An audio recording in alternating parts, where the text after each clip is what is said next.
बोल बम, राधे राधे, जय श्री राम। भाई पीछे देख लो, वो दुकान था हरामखोर रशियंस का। मैं अभी तक 6 से 7 कंट्रीज़ घूम चुका हूँ।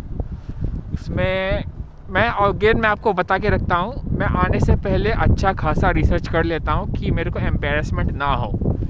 हूँ भाई इंट्रोवर्ट बंदा, तो ऐसा कंट्री मैं कम्प्लीटली अवॉइड ही करता हूँ जहाँ पे साले इंडियन पासपोर्ट पे मतलब उन लोगों का हिस्ट्री है कि वो एम्बेरस करते हैं। जैसे मान लो कंबोडिया वीज़ा दे देता है खुल्लुआ, मतलब अगर आप उनका पेपर पढ़े तो उनके हिसाब से कि इंडिया और कंबोडिया का बहुत अच्छा रिलेशन है, वीज़ा फ्री है, वीज़ा ऑन अराइवल है, ये वो। लेकिन जाते वक्त प्रैक्टिकली बहुत एम्बेरस करते हैं। मैंने कर दिया स्किप। अभी सेम चीज़ मैंने इसी के बारे में सुना था, रशिया के बारे में, लेकिन वो सटीक नहीं था। कभी कभी ऑनलाइन रिपोर्ट में मेरे को दिखा कि वीज़ा फ्री कर रहे हैं, लेकिन ग्रुप वीज़ा में। वो अभी भी कंफर्म नहीं हुआ है, लेकिन इन लोगों ने अनऑफिशियली बता के रखा है। और दूसरा ई वीज़ा दे रखा है, जो मेरे को कन्वीनियंट लगता है कि एटलीस्ट चलो अगर पैसे ले लिए हैं तो डिपोर्ट करने के लिए इनके पास एक ऑफिशियल रीज़न रहेगा। डिपोर्ट तब भी कर सकते हैं ई वीज़ा में, लेकिन ई वीज़ा में उन लोग को ऑफिशियली रिपोर्ट लिखना पड़ता, ऑफिशियल रीज़न देना पड़ता है डिपोर्ट करते वक्त कि क्यों। तो अगर मैं ऑफिशियली रीज़न से डिपोर्ट हुआ तो मेरे को कोई दिक्कत नहीं है, चवानी भर का दिक्कत नहीं है। इसीलिए मैं हमेशा ई वीज़ा प्रीफर करता हूँ। वीज़ा अराइवल में वो कुछ ही बोल के आपको भगा देगा और उसको रीज़न देने की ज़रूरत भी नहीं पड़ेगा। वीज़ा अराइवल में ये दिक्कत होता है। मैं आपको अगेन बता के अपना लॉजिक बता रहा हूँ। तो इस वाले में मैं आपको अभी स्टेप बाय स्टेप बताता हूँ हुआ क्या। मैंने ऑनलाइन तो देखे थे 2-1 जन के कि वो लोग बोल रहे थे कि घंटा 1.5 घंटा उनका बिठा के इंटरव्यू ले रहे थे। चलो मेरे साथ इंटरव्यू तो नहीं हुआ। एक बंदा आके बोलता कि आर्मी ज्वाइन करेगा, मैंने बोला नहीं। फिर बोलता कि क्यों नहीं करेगा, मैंने बोला ज़रूरत क्या है मेरे को बोलता ओके। फिर बोलता कि करता क्या है, मैं बोला मशीन लर्नर। फिर उसको समझ नहीं आया, अंदर लेके गया। एक बंदी थी जैसे था ना वो मेड इन इंडिया, वो एक गाना था अलीसा, पाँव के ऊपर पाँव रख के साइड में बिल्ली, वैसे करके बैठी हुई थी। तो वो बोलती कि फिर इंग्लिश में वो बोली, उसका भी रशियन एक्सेंट ही था।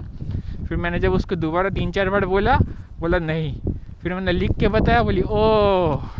फिर वो बाजू पहला वाला बंदा बोलता you have a bad accent. आराम कर, तेरा एक्सेंट मेरे लिए बैड, मेरा एक्सेंट तेरे लिए बैड, तो इसमें बैड का क्या है, बोल डिफरेंट एक्सेंट। एनीवे एम्बैरसमेंट यही सब चीज़ मैं अवॉइड करता हूँ। हो सकता है वो बैड चॉइस ऑफ वर्ड था, या फिर हो सकता है कि मैं खाली पेट हूँ, सुबह से कुछ खाया नहीं हूँ, इसलिए मूड ख़राब था, इसीलिए मेरे को वो बुरा लगा। तो एनीवे जो प्रैक्टिकल हुआ मैंने आपको बता दिया, लेकिन बस यही सवाल पूछ के धब्बा उब्बा मार के छोड़ दिया। और 15 दिन का ई वीज़ा। एक बात और बता देता हूँ, ये ऑब्वियसली आपको न्यूज़ पे नहीं मिलेगा। ये जब भी आपको चाइना, रसिया दिखाते हैं भंटे भंटे बिल्डिंग, आप इन लोगों का बिल्डिंग देख के ये चीज़ समझ लीजिए कि ये डिट्टो कॉपी पेस्ट होता है, क्योंकि ये गवर्नमेंट स्पॉन्सर्ड सिटी बिल्डिंग होती है। इंडिया में सरकार ऑब्वियसली, क्योंकि डेमोक्रेसी में हर बार एक एफिशिएंट सरकार नहीं आती है, इसलिए सोसाइटी सेट इट्स कोर्स, मतलब सोसाइटी खुद अपने आप को उभारती है। इसीलिए यहाँ पे देखिएगा कि जो भी चीज़ बनता है लॉन्ग टर्म के लिए बनता है, लेकिन यहाँ के देशों में जिससे कि गवर्नमेंट स्पॉन्सर्ड है, तो ये लोग तो इसीलिए जब भी कोई गवर्नमेंट स्पॉन्सर्ड सिटी बिल्डिंग होती है उसमें देखिएगा एकदम टॉप क्लास दिखेगा, लेकिन वो उतनी लॉन्ग लास्टिंग नहीं होती है, फॉर ए बेटर वर्ड। तो यही डिफरेंस होता है। तो इसीलिए सिटी मेरे को इन कंट्रीज़ में देख के क्या ही कर लेंगे यार, डिट्टो कॉपी पेस्ट ही थी। चाइना के तो एक सिटी जिसमें भी जाओ सब में सेम स्टाइल के बिल्डिंग, कुछ में तो रंग और टाइल्स भी सेम होते हैं। और आपको इनके आसपास के कंट्री भी देख के पता चल जाते हैं कि कौन से कंट्री ने हेल्प किया है। जैसे लाओस में दिख गया था, जो उनके जो सिटीज़ थे एकदम डिट्टो चाइना जैसे, तो पता चल ही रहा था कि चाइना दबा के हेल्प किया है। लेकिन वियतनाम में भंटे बिल्डिंग चाइना की तरह नहीं थे। तो पता चल रहा था कि उसने खुद टूरिज़्म से पैसा कमा के बिल्डिंग खड़े किए हैं। तो यार यही सब घूम घूम के आपको पता चल जाता है, एटलीस्ट जो अजम्पशन बनता है। फिर आप ऑनलाइन रिसर्च करके वेरीफाई करते हैं, उसी के बाद ऐसे यूट्यूब वीडियो बना के आपको कंफर्म कर देते हैं। यार मैंने सिचुएशन आपको बता दिया, हुआ क्या, एंट्री मिल गई रशिया के अंदर। और इसने और एक बात और, ऑनलाइन भाई आते वक्त मेरे को कहीं भी नहीं दिखा था कि अगर आपको बॉर्डर क्रॉस करना हो तो कम से कम पैसे में आप कैसे क्रॉस कर सकते हैं, तो वो भी बता देता हूँ। मतलब मंगोलिया से रशिया, तो मंगोलिया से सुखबतर बोल के एक जगह है, मतलब वहीं तक लास्ट ट्रेन है। ट्रेन ही सबसे इजी है और कन्वीनियंट तरीका है मंगोलिया में घूमने का, क्योंकि सलीरन स्पेयरिंगली पॉपुलेटेड है।